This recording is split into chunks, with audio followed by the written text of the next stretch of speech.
नमस्ते बच्चों, हिंदी संस्कृत शिक्षा चैनल में आपका बहुत बहुत स्वागत है। मैं हूं आपकी हिंदी संस्कृत अध्यापिका मुक्ता तैलंग। मेरे पास है कक्षा 6 की पुस्तक रुचिरा प्रथमो भाग षष्ठ वर्गाय संस्कृत पाठ्य पुस्तकम। और आज हम पढ़ेंगे इस पुस्तक का एकादश पाठ, 11वां पाठ पुष्पोत्सव। तो सभी स्टूडेंट्स अपनी पुस्तक ले लें। शब्दार्थ। सबसे पहला शब्द है उत्सव प्रिय। जिन्हें उत्सव प्रिय लगते हैं, उत्सवों का प्रेमी, लवर ऑफ फेस्टिवल्स। फिर दूसरा शब्द है कुत्रचित, कहीं पर, कुत्रचित कहीं पर, समवेयर। इसके बाद है शस्योत्सव, फसलों का उत्सव, festival of crops.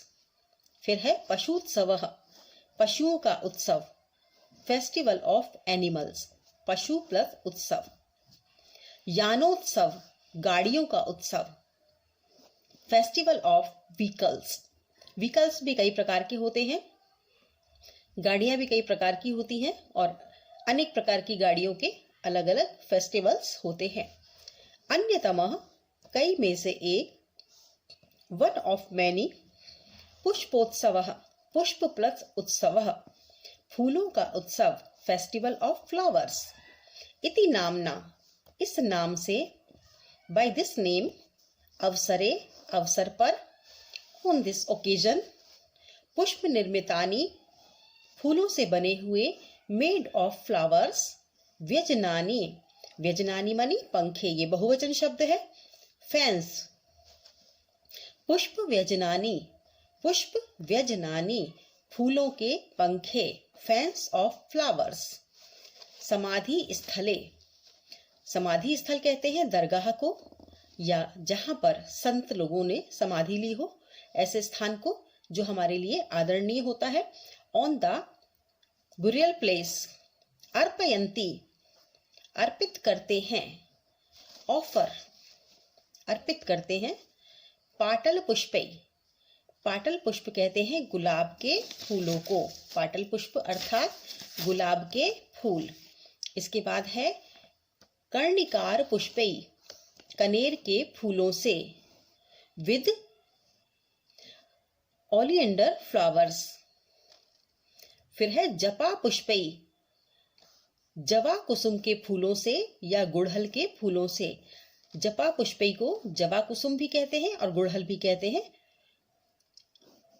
With Chinese rose, with Chinese rose. अब है मल्लिका पुष्पे, चमेली के फूलों से, फूलों से हम कई बार इसको फूल बोल देते हैं, तो ये शब्द जो है वो फूल कहलाता है। विद जैस्मिन फ्लावर्स, नयंती ले जाते हैं, टेक या ब्रिंग। यावत, अव्यय शब्द है तक, यावत जिसको जब तक भी कहते हैं, अप टू। प्रचलती, प्रचलती चलता है, कंटिन्यू। पतंग का नाम, पतंगों का, ऑफ काइट्स। उड्डयन, उड़ाना, उड्डयनम उड़ाना, फ्लाइंग। मल्ल युद्धम, मल्ल युद्ध कहते हैं कुश्ती को। रेसलिंग, रेसलिंग जिसको आप कहते हैं कुश्ती, मल्ल युद्ध हम कुश्ती को कहते हैं। तो ये तो हुए इस पाठ के शब्दार्थ। अब हम पाठ का अनुवाद करेंगे। एकादशः पाठः, 11वां पाठ, पुष्पोत्सवः, फूलों का उत्सव। उत्सव प्रिय है भारत देशः, भारत देश उत्सव प्रिय है। अत्र कुत्रचित शस्योत्सवः भवति, यहाँ कहीं पर अन्नों का उत्सव होता है। कुत्रचित पशुत्सवः भवति, यहाँ कहीं पशुओं का उत्सव होता है या पशुओं का मेला लगता है। कुत्रचित धार्मिक उत्सवः, कहीं धार्मिक उत्सव होता है।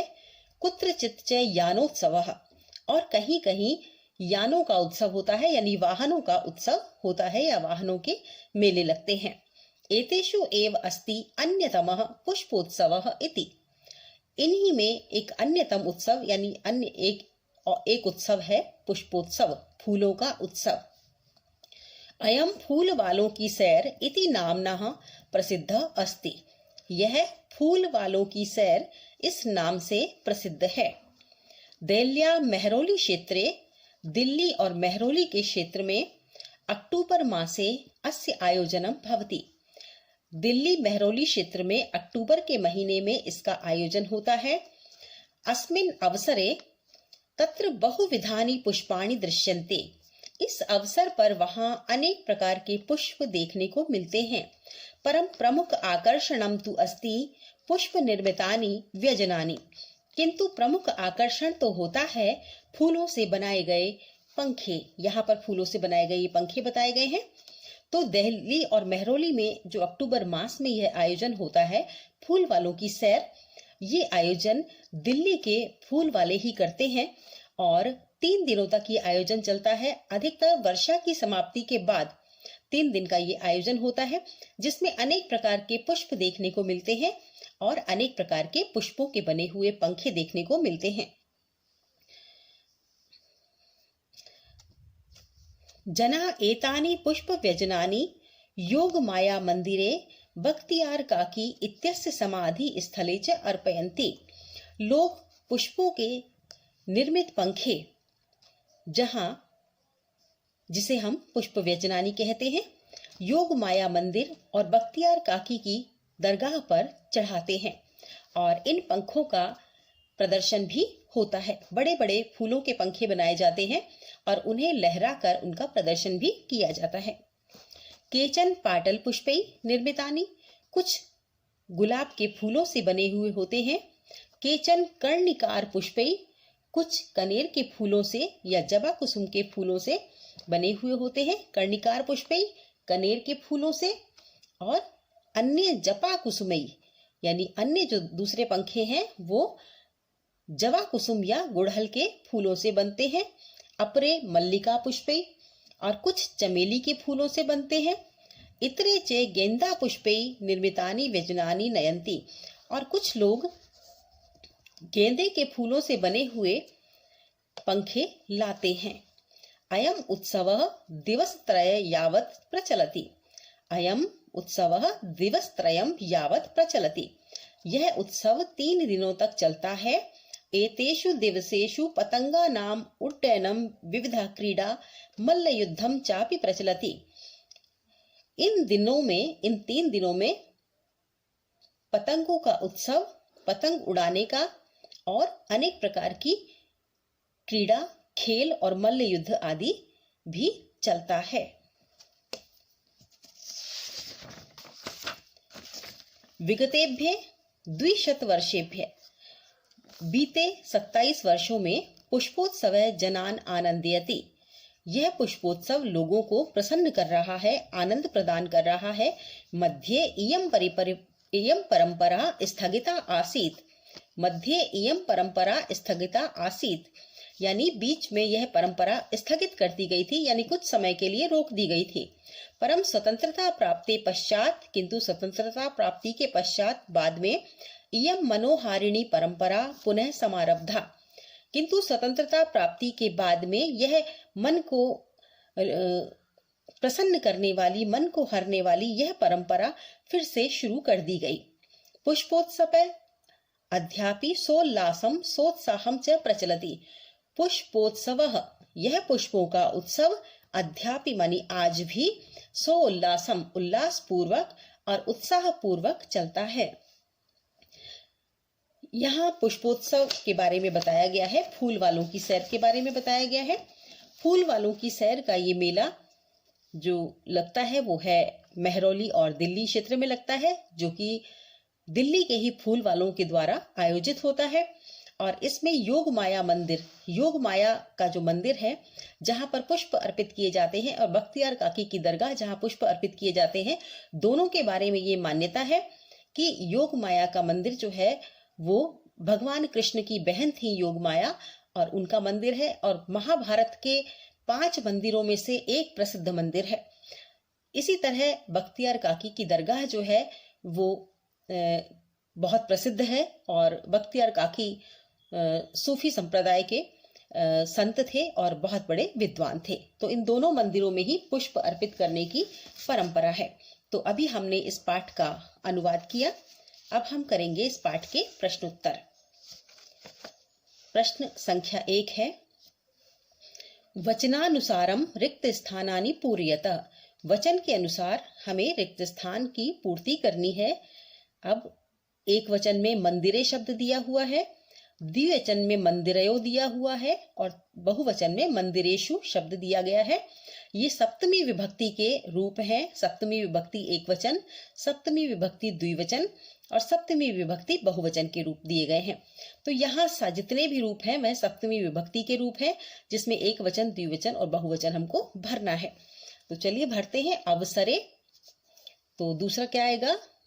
अवसरयो। जैसे ऊपर शब्द बने हुए हैं वैसे ही हमें नीचे बनाने हैं। अवसरेषु, अवसरेषु। इसके बाद है स्थलयो, तो स्थले, एक वचन में आएगा स्थले, द्विवचन में आएगा स्थलयो और बहुवचन में आएगा स्थलेषु। इसके बाद शब्द है दिवसेषु, तो दिवसे, दिवसयो और दिवसेषु। फिर है क्षेत्रे, क्षेत्रयो, क्षेत्रेषु। इसके बाद है व्यजनयो, तो व्यजने,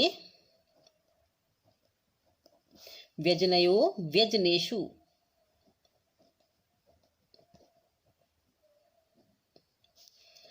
फिर है पुष्पेषु, तो हम लिखेंगे पुष्पे, एक वचन में पुष्पे शब्द बनेगा, द्विवचन में पुष्पयो और बहुवचन में पुष्पेषु। इसके बाद है प्रश्न संख्या 2। देखते हैं इसमें क्या है। प्रश्न संख्या 2 है, कोष्ठकेषु प्रदत्त शब्देषु समुचित पदम चित्वा रिक्त स्थानानि पूरयत। कोष्ठक में दिए हुए शब्दों में से समुचित पद चुनकर रिक्त स्थानों की पूर्ति हमें करनी है। तो इसमें लिखा हुआ है कै में, बहवे उत्सवा भवन्ति भारतम भारते। भारतम शब्द द्वितीय विभक्ति का है और भारते सप्तमी विभक्ति का है।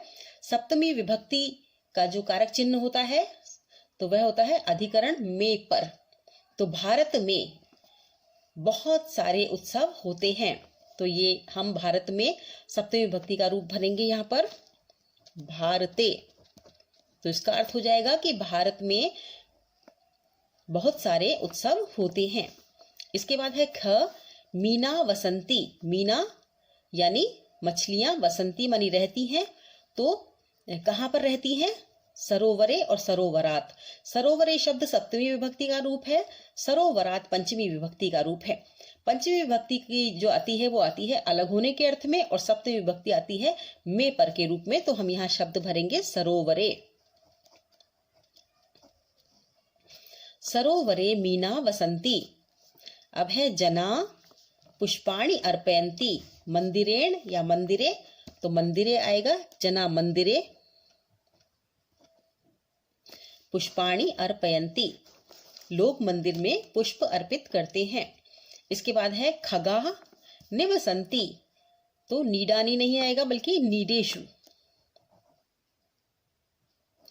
खगा नीडेशु वसंती, निवसंती। फिर है छात्राः प्रयोगशालायां प्रयोगम कुर्वन्ति। तो यहाँ आएगा प्रयोगशालायां, प्रयोगशालायां, प्रयोगशालायां, ये वाला हम इसमें भर देंगे। अब है पुष्पाणि विकसंती। उद्यानय से षष्ठी विभक्ति का रूप है, इसलिए नहीं आएगा। उद्यान का पुष्प खिलते हैं नहीं होगा, उद्याने उद्यान में पुष्प खिलते हैं, यह सही वाक्य बनेगा। इसलिए हम इसमें ये शब्द भरेंगे उद्याने, उद्याने पुष्पाणि विकसंती। अब तीसरा प्रश्न है, अधोलिखितानि पदानि आधृत्य सार्थकानि वाक्यानि रचयत। नीचे जो पद लिखे हुए हैं, शब्द हैं, उन पर आधारित सार्थक वाक्यों की रचना कीजिए। उन पर आधारित सार्थक वाक्य बनाइए। तो हम तीनों शब्दों को मिलाकर सार्थक वाक्य बनाएंगे। तो वानरः, पहला शब्द है वानरः। अब बंदरों का संबंध किससे हो सकता है? बंदर कहाँ रहते हैं? वनेषु, वृक्षेषु, जलेषु, आकाशे और उद्याने। वनेषु हम कर सकते थे, किंतु बंदर सिर्फ वनों में ही नहीं रहते, तो हम यहाँ लिखेंगे वृक्षेषु। तो वानरः वृक्षेषु किम करोति? तरन्ति, नृत्यन्ति, उत्पतन्ति, गर्जन्ति, कूर्दन्ति। तो यहाँ आ जाएगा कूर्दन्ति, वृक्षों पर कूदते हैं। तो यहाँ पहला वाक्य बन गया वानरः वृक्षेषु कूर्दन्ति, ये पहला वाक्य बन गया हमारा। और अब दूसरा हम वाक्य बनाएंगे सिंहः। सिंहा मानी शेर, कहाँ पर रहते हैं? वन में। तो सिंहा वनेषु किम कुर्वन्ति? तरन्ति, नृत्यन्ति, उत्पतन्ति, गर्जन्ति वा। तो यहाँ आएगा गर्जन्ति, शेर वनों में गर्जना करते हैं। तो यहाँ आ जाएगा सिंहा वनेषु गर्जन्ति, शेर वन में गर्जना करते हैं, गरजते हैं। इसके बाद आ जाएगा मयूरः। मयूरा जले, आकाशे, उद्याने, इसमें से क्या आएगा? उद्याने। तो मयूरा उद्याने किम कुर्वन्ति? तरन्ति, नृत्यन्ति, उत्पतन्ति, मयूरा नृत्यन्ति। ये हम सभी जानते हैं कि मोर नाचता है। तो यहाँ आ जाएगा तीसरा वाक्य मयूरा उद्याने नृत्यन्ति। इसके बाद है मत्स्या। मत्स्या कुत्र वसन्ति? मत्स्या जले। तो मत्स्या जले किम कुर्वन्ति? तरन्ति, उत्पतन्ति, तरन्ति। क्योंकि उड़ तो नहीं सकती ना मछलियां, इसलिए तैरती हैं। तो मत्स्या जले तरन्ति। हम इसको लिखेंगे मत्स्याः जले तरन्ति। ये वाक्य बन गया। अब एक वाक्य हमारा रह गया खगाः। तो जो शब्द रह गया है उसी को हम लेंगे। और वैसे भी जो पक्षी हैं उनका संबंध आकाश से होता है। तो खगा आकाशे किम कुर्वन्ति? उत्पतन्ति, उड़ते हैं। तो ये वाक्य हमारा बन गया खगा आकाशे उत्पतन्ति, पक्षी आकाश में उड़ते हैं। मेरी राइटिंग थोड़ी सी खराब है, लेकिन आप जब लिखें तो बिल्कुल सही सही और साफ साफ अक्षरों में लिखना, क्योंकि साफ अक्षर में लिखा हुआ बहुत आसानी से पहचाना जाता है और उसमें अंक भी बहुत अच्छे आते हैं। प्रश्न संख्या 4 है प्रश्ना नाम उत्तराणि लिखत। इन प्रश्नों के उत्तर आपको देने हैं। पहला प्रश्न है क जना पुष्प व्यजनानि कुत्र अर्पयन्ति। लोग फूलों के पंखे कहाँ पर अर्पित करते हैं? तो हम लिखेंगे कुत्र के स्थान पर योग माया मंदिरे और बख्तियार काकी दरगाह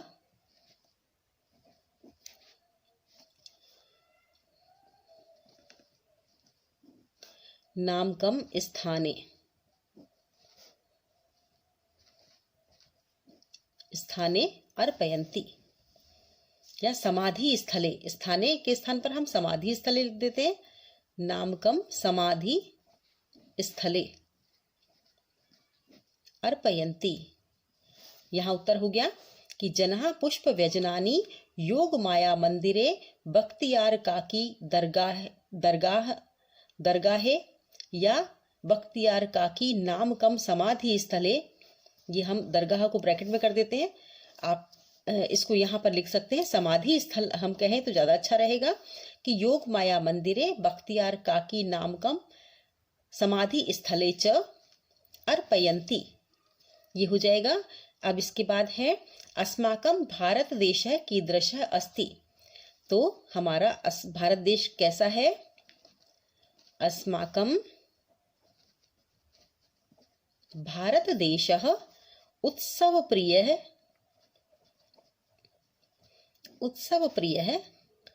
अस्ति। मैं आपके साथ साथ इसलिए ये प्रश्न कर रही हूँ ताकि आप भी इसे समझ कर सकें, क्योंकि हम सीधे सीधे प्रश्नों के उत्तर यदि बता देते हैं तो एक रटी रटाई बात हो जाती है। हमें समझने में थोड़ा समय देना चाहिए और समझकर प्रश्नों के उत्तर लिखने चाहिए ताकि वो हमें हमेशा याद रहते हैं। अब ये चौथा प्रश्न है हमारे लिए, पुष्पोत्सव केन नाम्ना प्रसिद्ध अस्ति। पुष्पोत्सवः केन नाम्ना, पुष्पोत्सवः फूल वालों की सैर, फूल वालों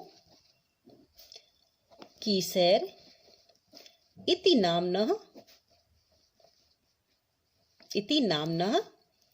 प्रसिद्धः अस्ति। इसके बाद आ जाएगा ङ है, मेहरौली क्षेत्रे कस्या मंदिरम कस्य समाधि स्थलंच अस्ति। मेहरौली क्षेत्र में किसका मंदिर है और किसका समाधि स्थल है। तो हम यहाँ उत्तर लिखेंगे कि मेहरौली क्षेत्रे योग माया मंदिरम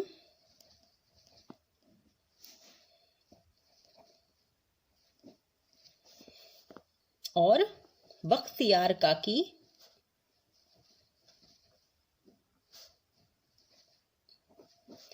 नामकम समाधि स्थलम च अस्ति। यहाँ पर जो शब्द दिया हुआ है समाधि स्थलंच, तो इसमें च को जोड़ दिया गया है, इसलिए यहाँ पर आधे ङ और च आ गया है। हम समाधि स्थलम च भी लिख सकते हैं इसको। अगर हम विग्रह करके लिखते तो थोड़ा आसानी रहती है पढ़ने में भी और बोलने में भी। पांचवा प्रश्न है, कोष्ठकेषु दत्तेषु शब्देषु उचितां विभक्तिं प्रयुज्य वाक्यानि पूरयत। कोष्ठक में दिए हुए शब्दों के द्वारा उचित विभक्ति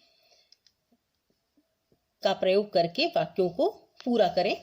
तो यहाँ पर एक उदाहरण दिया हुआ है आपको, यथा सरोवरे मीना संति।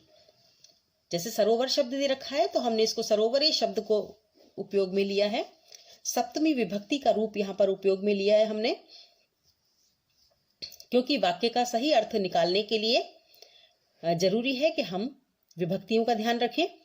तो सरोवर में मछलियां हैं। अब हम क वाला देखते हैं, कच्छपा भ्रमंती। कच्छपा कछुए घूमते हैं। कहाँ घूमते हैं कछुए? तड़ाग।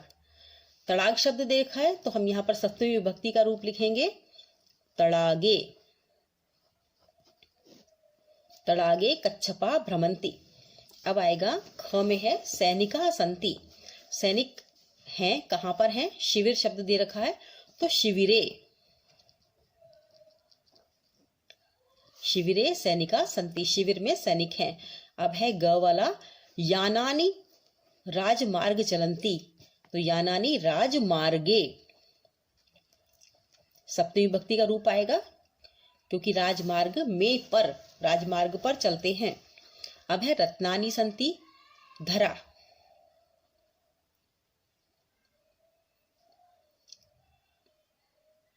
धरायाम, ये हमने धरायाम क्यों लिखा? क्योंकि ये स्त्रीलिंग शब्द है धरा, इसलिए धरायाम रत्नानि संति। अब आ जाएगा आपका बाला क्रीडा क्षेत्रे क्रीडंती। बच्चे कहाँ खेलते हैं? क्रीडा क्षेत्रे। अब है छठा प्रश्न, मंजूषात् पदानि चित्वा रिक्त स्थानानि पूरयत। मंजूषा से, बॉक्स से या इस पेटिका से शब्द लेकर हमें वाक्यों को पूरा करना है। क में दिया है वयम पठामः। वयम कुत्र पठामः? वयम विद्यालये पठामः। तो हम यहाँ शब्द लिखेंगे विद्यालये। फिर है जनाः भ्रमन्ति। कुत्र भ्रमन्ति? उद्यानेषु।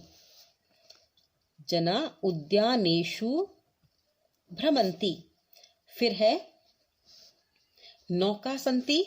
नौका कुत्र सन्ति? गंगायाम। तो गंगायाम नौका सन्ति। अब है भ्रमरा गुंजंती, भ्रमरा कुत्र गुंजंती, पुष्पेषु गुंजंती, फूलों पर गुंजार करते हैं, पुष्पेषु। अब है उद्यानेषु पक्वानि फलानि, फलानि पक्वानि संति, उद्यान में वृक्षयो, अब वृक्षयो आएगा क्योंकि उद्यानेषु तो हम लिख चुके हैं, जना उद्यानेषु भ्रमंती। अब ये शब्द बचा है वृक्षेषु, वृक्षयो, तो वृक्षेषु भी लिख सकते थे लेकिन वृक्षयो है, तो वृक्षयो का मतलब है दो वृक्षों पर, वृक्षयो, इसमें बिंदी नहीं आएगी, वृक्षयो द्विवचन शब्द आएगा, वृक्षयो फलानि, वृक्षयो फलानि पक्वानि संति। तो ये हो गया हमारा छठा प्रश्न। तो आज हमने पढ़ा कक्षा 6 का 11वां पाठ पुष्पोत्सव, इससे जुड़े हुए सभी प्रश्नोत्तर भी हमने हल किए। और इससे संबंधित यदि कोई भी बात आप पूछना चाहते हैं तो कमेंट बॉक्स में कमेंट जरूर करें।